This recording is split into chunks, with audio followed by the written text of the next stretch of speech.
Assalamualaikum warahmatullahi wabarakatuh. Anak-anak, bagaimana kabar kalian hari ini? Semoga anak-anak selalu dalam keadaan sehat dimanapun berada. Sebelum kita mulai belajar, marilah kita berdoa terlebih dahulu.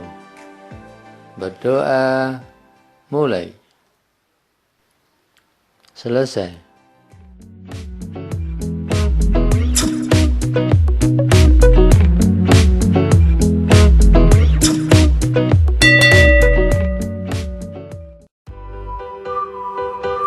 Anak-anak, kali ini kita akan belajar tema 9, Kayanya Negeriku. Subtema 1, Kekayaan sumber energi di Indonesia. Pembelajaran 6.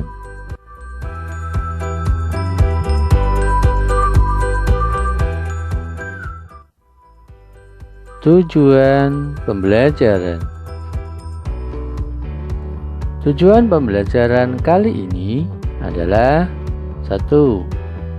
Dengan mengidentifikasi perilaku-perilaku orang-orang di sekitarnya, siswa dapat menunjukkan pelaksanaan hak dan kewajiban dalam kehidupan sehari-hari dengan penuh kepedulian. 2. Dengan mengamati, siswa dapat menemukan contoh perilaku yang menunjukkan pelaksanaan hak dan kewajiban dalam kehidupan sehari-hari dengan penuh kepedulian. 3.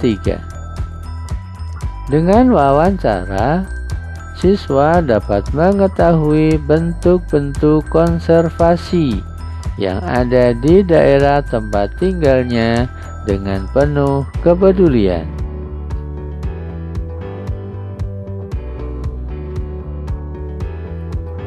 Jika hak dan kewajiban dapat kita laksanakan dengan seimbang, termasuk terhadap lingkungan, maka kehidupan kita pun akan berjalan dengan baik. Kita akan dapat memenuhi berbagai kebutuhan dan kita juga akan terhindar dari bencana alam.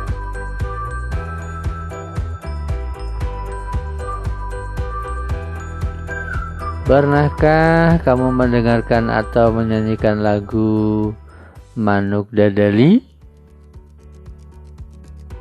Nah, lagu tersebut merupakan gambaran burung Garuda yang menjadi lambang negara kita. Kamu telah mengetahui bahwa Garuda Pancasila merupakan lambang negara Indonesia. Banyak orang mengatakan gambar burung Garuda terinspirasi dari burung elang. Coba kalian perhatikan gambar burung elang yang ada di sebelah kanan itu ya. Itu adalah gambar burung elang, bentuknya seperti itu. Nah, sangat perkasa ya.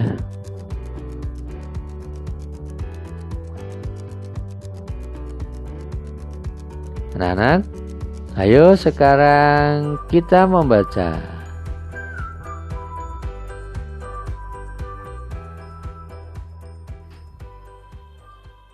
Konservasi elang di Halimun Salak. Burung elang Jawa merupakan acuan lukisan burung Garuda. Namun, kini jenis burung itu nyaris punah.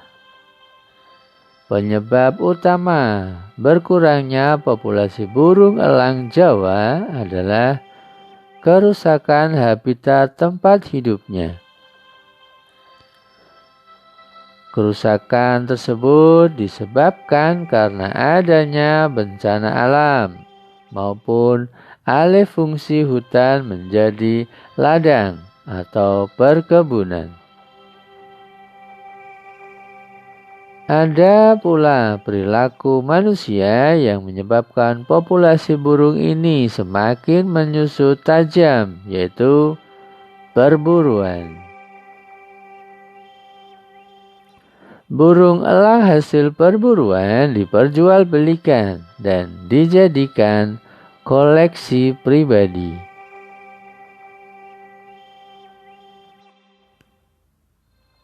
Oleh karena itu, Indonesia berupaya melakukan usaha pelestarian. Salah satunya di Taman Nasional Gunung Salak. Namun, usaha itu juga tidak mudah dilakukan. Penyebabnya yaitu minimnya perhatian dan dukungan pembiayaan. Untuk penandaan burung, misalnya Indonesia masih memakai metode lama, yaitu dengan memasang semacam bendera kuning di sayap. Sebagai bandingan di Thailand, pemantauan burung sudah berbasis satelit. Sebaliknya, dalam hal pengamatan burung di Indonesia masih mengandalkan pengamatan mata.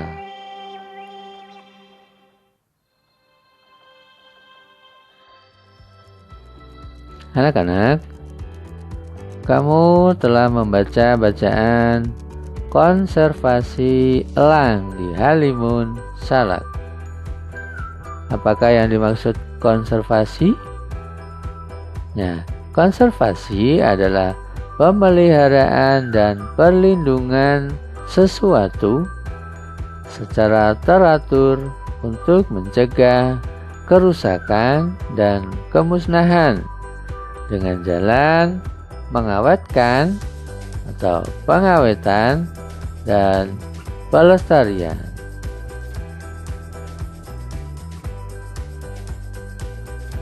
Nah, sekarang tugas yang pertama. Dari bacaan konservasi elang di Halimun Salak, kamu mengetahui beberapa dampak kegiatan manusia terhadap populasi burung elang Jawa. Coba kalian jawab ya. 1. Apa sajakah kegiatan-kegiatan manusia yang berdampak terhadap populasi burung elang Jawa? Kedua, apa yang dapat kamu lakukan untuk ikut melestarikan burung elang Jawa? Nah, silakan ditulis jawabannya di buku tugas ya. Nah, setelah itu silakan kalian lengkapi peta pikiran berikut. Di situ ada dampak kegiatan manusia terhadap populasi elang Jawa. Ada perburuan dan lain sebagainya. Silakan dilengkapi.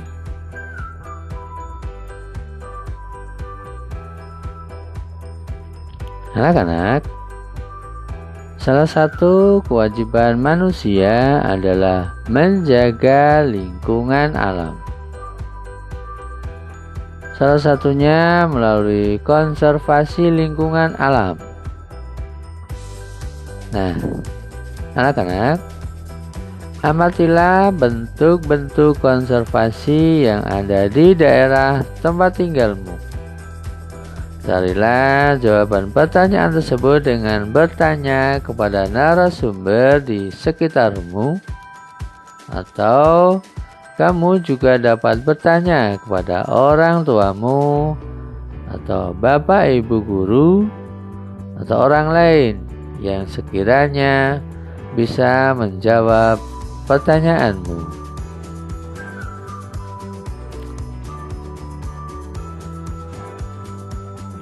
Nah, setelah itu silakan kalian buat laporan hasil wawancara ya.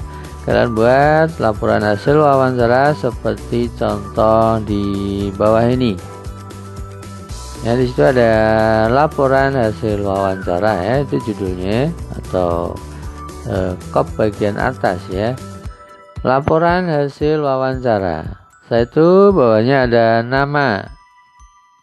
Ya, ada nama. Dan bawahnya ada pertanyaan yang diajukan. Jadi pertanyaan yang diajukan itu apa ya? Ditulis di situ. Nah, itu contohnya ya. Apa saja bentuk-bentuk konservasi di daerah ini? Itu pertanyaannya seperti itu. Nah, boleh dipakai pertanyaan yang itu juga boleh dipakai ya. Dipakai saja, tidak apa-apa. Nah, setelah itu hasil wawancara, hasilnya apa? Ditulis di situ. Nama sumbernya siapa ya? Nama narasumbernya itu ditulis di situ. Apa Paino atau Kimin atau Edi dan seterusnya ya, ditulis di situ. Nah, setelah itu jawabannya apa? Ditulis itu. Ya, seperti itu. Dikerjakan di buku tugas ya.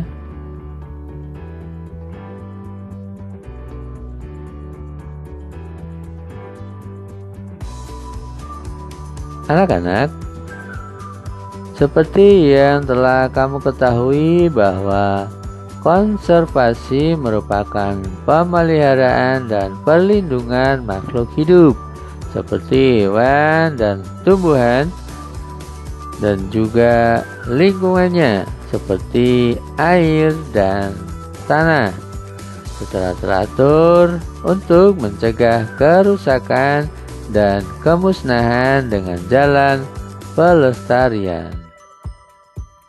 Oleh karena itu, sudah seharusnya kita semua melakukannya.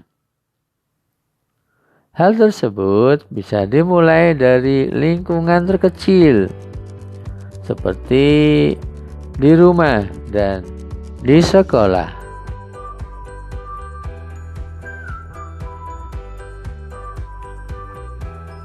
Ya, telah kita ketahui bersama bahwa bangsa Indonesia memiliki kekayaan flora dan fauna, baik dari jumlah maupun beragam jenisnya. Flora berarti tumbuhan dan fauna berarti hewan. Bangsa Indonesia sendiri memiliki jenis flora dan fauna yang memerlukan konservasi untuk menjaga kelestariannya.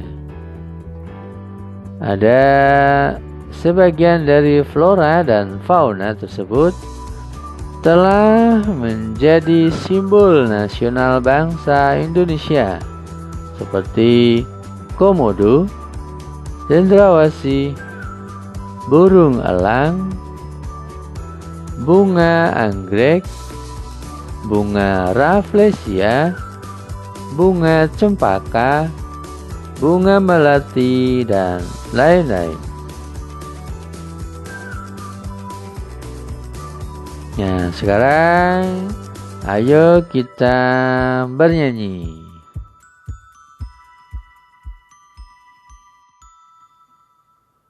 Salah satu lagu daerah yang menggambarkan jenis keragaman tanaman di Indonesia adalah lagu Bungong Jumpa yang berasal dari Aceh.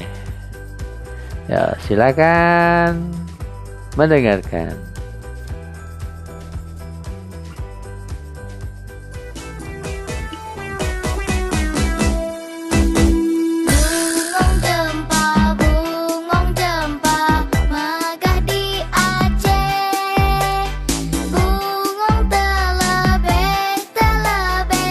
Indah lagoina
Nah, itulah tadi lagu Bungong Jumpa.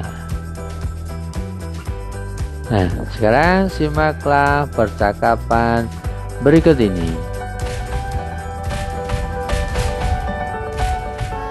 Bungong jumpa. Wah, anak ibu pinter nyanyi ya, suaranya bagus ya. Pak, ibu ini membuat aku jadi malu saja. Loh, kenapa kok malu? Suaranya bagus kok malu? Karena aku tidak mengerti apa arti lagu ini, Bu.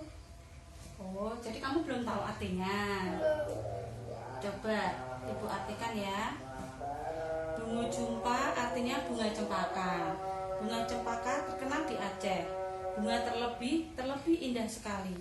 Putih, kuning, bercampur merah. Mekar sekuntum, indah rupawan. Dalam sinar bulan, angin ayunkan. Gugur bersusun yang sudah layu. Harum baunya kalau dicium. Alangkah harum si bunga cempaka. Nah, itu artinya. Wah, jadi bunga jumpa itu bunga cempaka. Iya. Bunga cempaka itu memang bunga yang sangat harum baunya. Wah, setahu aku bunga yang paling harum bunga mawar dan bunga melati. Bunga cempaka itu berwarna putih. Baunya sangat harum. Banyak orang yang menyukai keharuman baunya, sehingga bunga ini dijadikan sebagai bahan pembuat minyak wangi loh. Wah, sangat hebat ya, Bu. Itulah kelebihan manusia, bisa memanfaatkan alam sesuai kondisi geografis dan tempat tinggalnya. Oh ya, kamu tahu nggak? Suatu negara itu memilih tanaman tertentu atau bunga tertentu sebagai simbol negara. Tidak tahu, Bu. Nah, begini ya, sesuai letak geografis suatu negara, pasti terdapat jenis tanaman tertentu yang tumbuh banyak dan baik di negara itu. Nah, dari situlah maka ditetapkan jenis bunga yang dipilih sebagai ciri khas negara tersebut.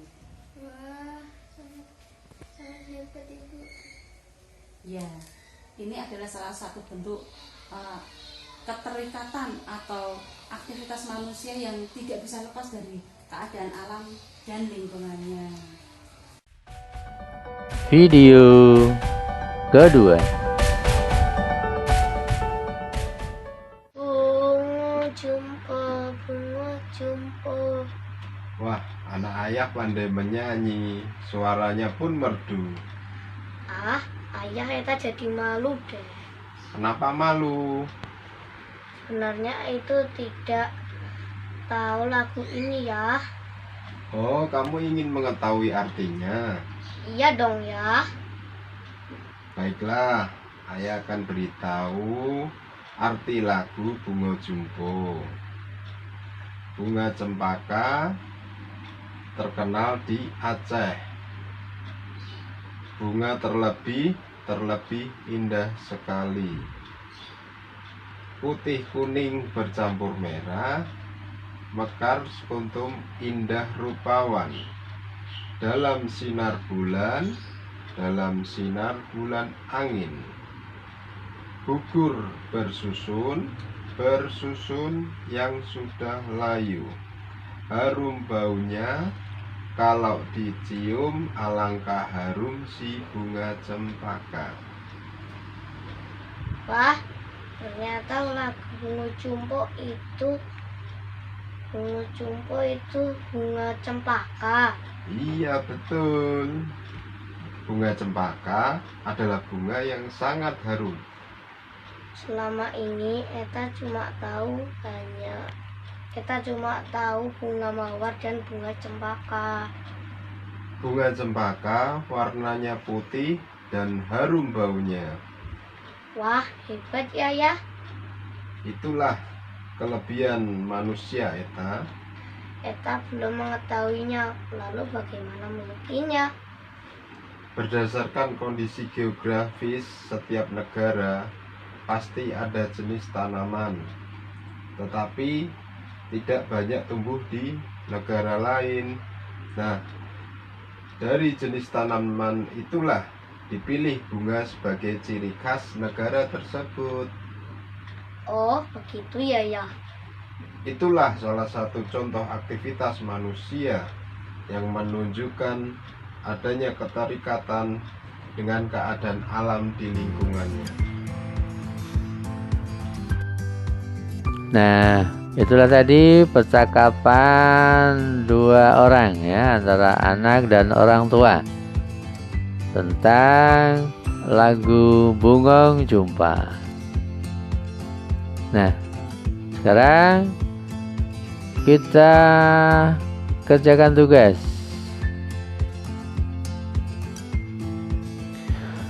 Setelah kamu menyimak percakapan tadi, coba jelaskan isi dari percakapan tersebut.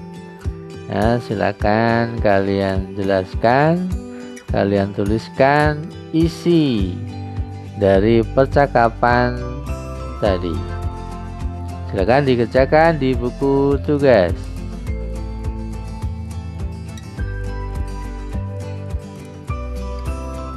Anak-anak, salah satu aktivitas manusia yang menunjukkan adanya keterikatan dengan kondisi geografis di lingkungannya adalah menentukan bunga nasional. Bunga nasional setiap negara berbeda-beda. Ya, negara Indonesia dengan negara yang lain tentunya berbeda. Nah, berikut adalah contoh bunga nasional dari beberapa bangsa.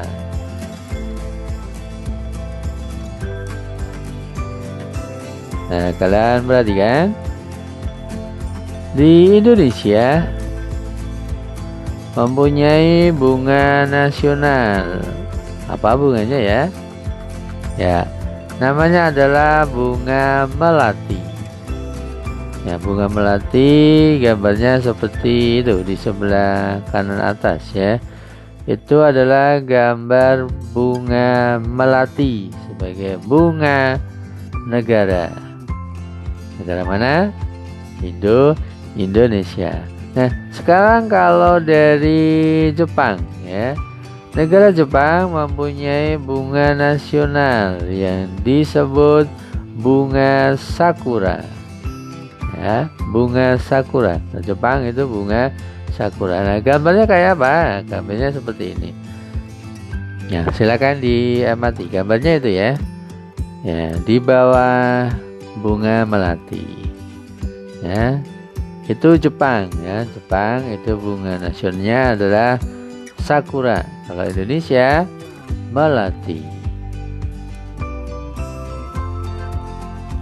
Selanjutnya di negara Belanda. Ya, di negara Belanda beda lagi bunganya. Bunganya apa ya? Nah, bunga nasional yang dimiliki oleh negara Belanda adalah tulip. Ya, bunganya namanya tulip. Ya, bentuknya seperti apa? Nah, seperti itu ya dalam gambar tersebut. Coba diamati. Bentuknya seperti itu ya. Seperti kembang yang belum mekar ya. Nah, itu adalah bunga nasional dari Belanda yang namanya adalah tulip.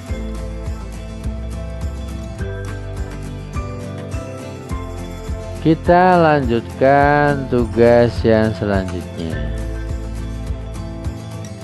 Konservasi terhadap flora dan fauna merupakan salah satu contoh perwujudan pelaksanaan hak dan kewajiban manusia terhadap lingkungan alam. Nah, sekarang bersama kelompokmu silakan diskusikan bentuk-bentuk pelaksanaan hak dan kewajiban sebagai warga negara terhadap lingkungan alam. Nah, silakan dikerjakan. kewajiban manusia terhadap hutan itu apa saja? Ya, itu sudah diberi contoh satu ya. Reboisasi atau menanam pohon di hutan atau tanah yang gersang atau gundul. Itu adalah salah satu kewajiban manusia terhadap hutan. Nah, kalian beri lagi contoh satu lagi ya. Kewajiban manusia terhadap hutan.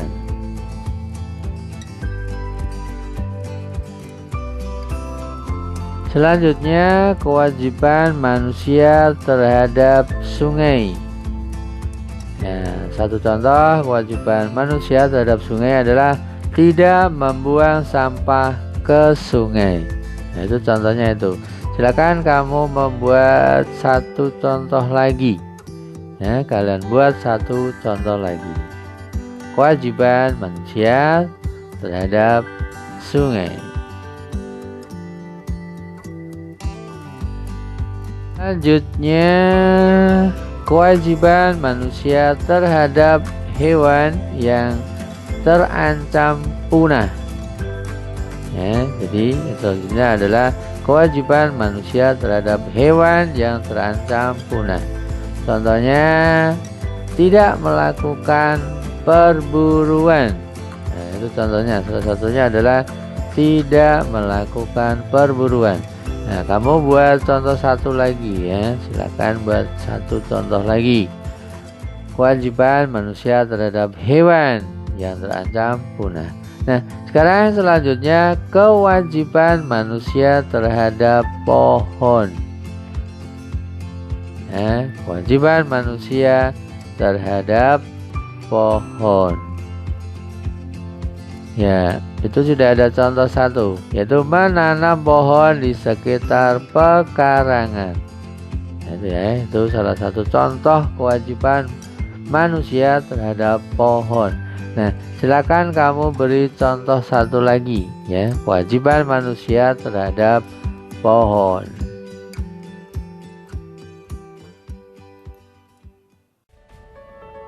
Petikan materi.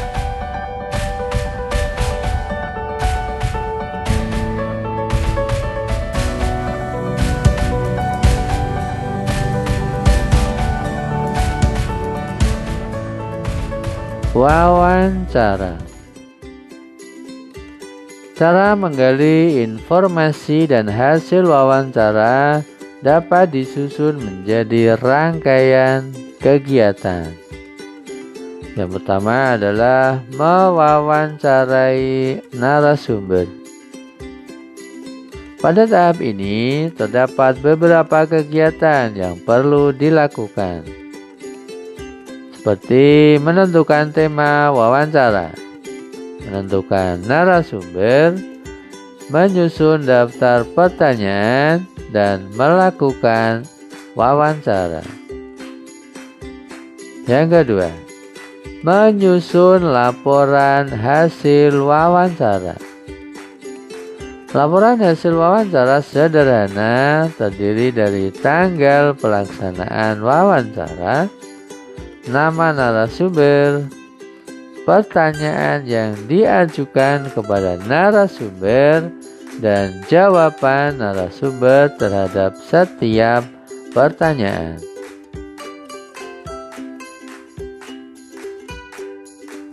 Yang ketiga, menarik kesimpulan dari hasil wawancara. Setelah menyusun laporan hasil wawancara, maka harus menarik kesimpulan dari hasil wawancara tersebut.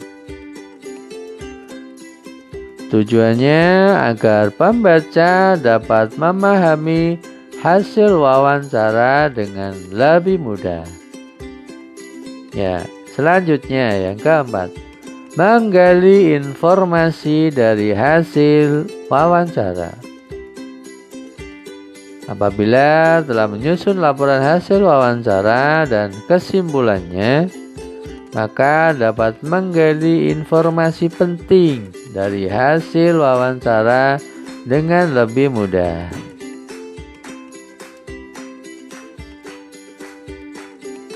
Kita lanjutkan. Hak dan kewajiban warga negara terhadap lingkungan alam. Flora berarti tumbuhan dan fauna berarti hewan.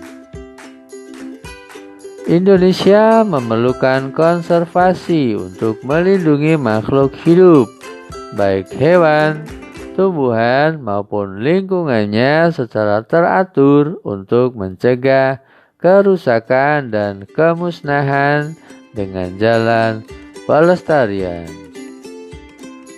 Berikut langkanya hewan dan tumbuhan yang ada di Indonesia.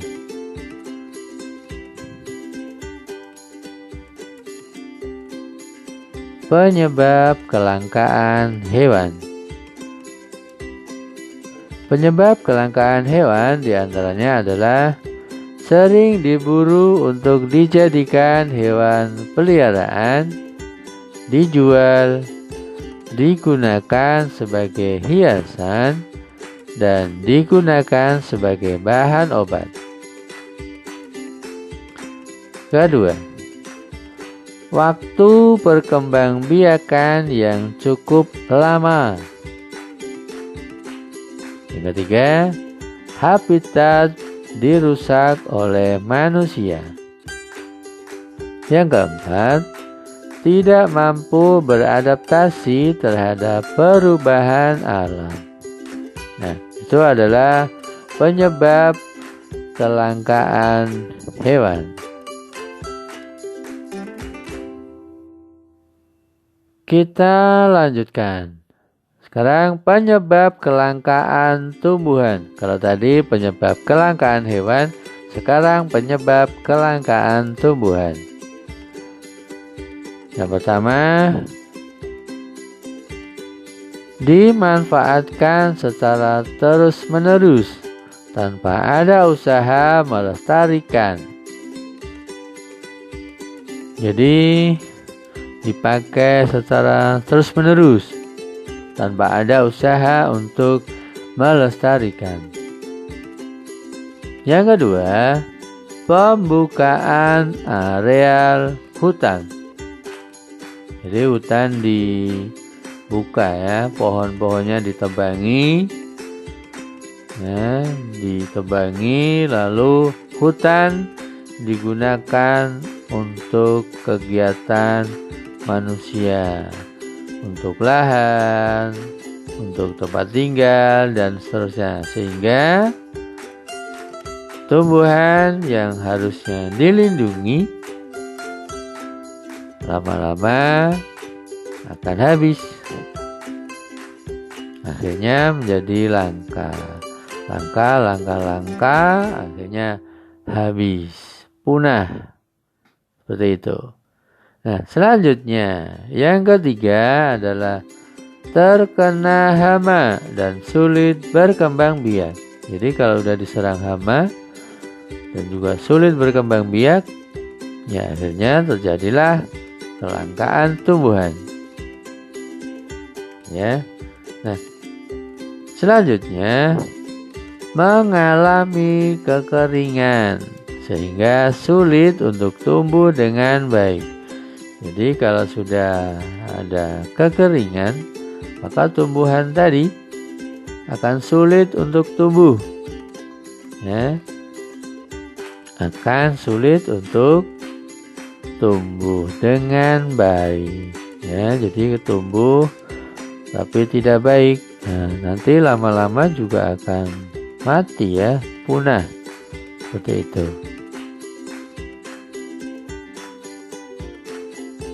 Kita lanjutkan. Hak dan kewajiban terhadap tumbuhan. Ya, haknya yaitu memanfaatkan secukupnya untuk memenuhi kebutuhan hidup. Nah, jadi hak kita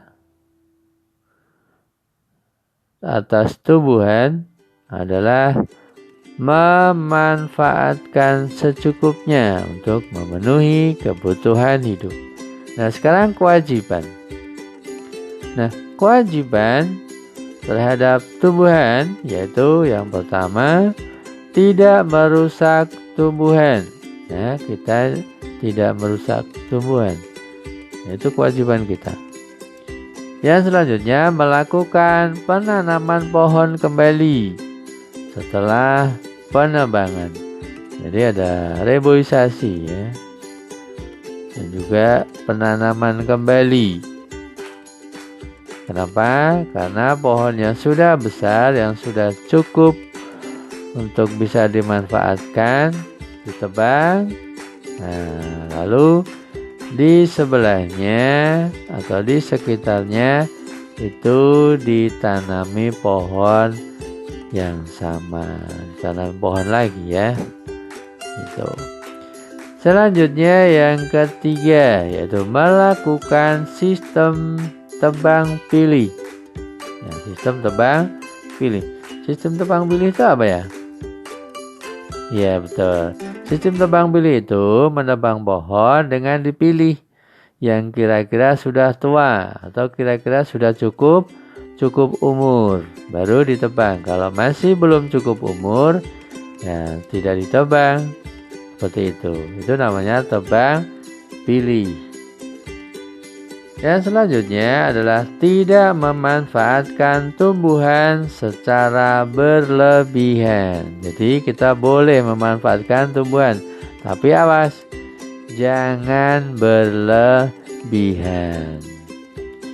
Tuh ya. Yang selanjutnya adalah merawat hewan peliharaan dengan baik. Jadi harus merawat hewan peliharaan dengan baik. Nah, selanjutnya mengembangbiakan hewan. Jadi hewan dikembangbiakan begitu. Ya, agar tidak terjadi kepunahan. Seperti itu ya. Nah, selanjutnya mengobati ketika sakit dengan memberikan vaksin. Nah, ketika hewan sakit, maka kita harus mengobati, yaitu dengan memberikan vaksin.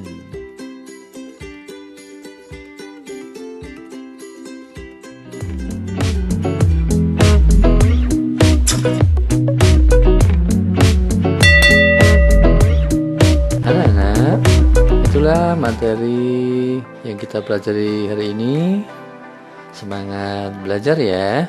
Semoga sehat selalu. Sampai jumpa. Wassalamualaikum warahmatullahi wabarakatuh.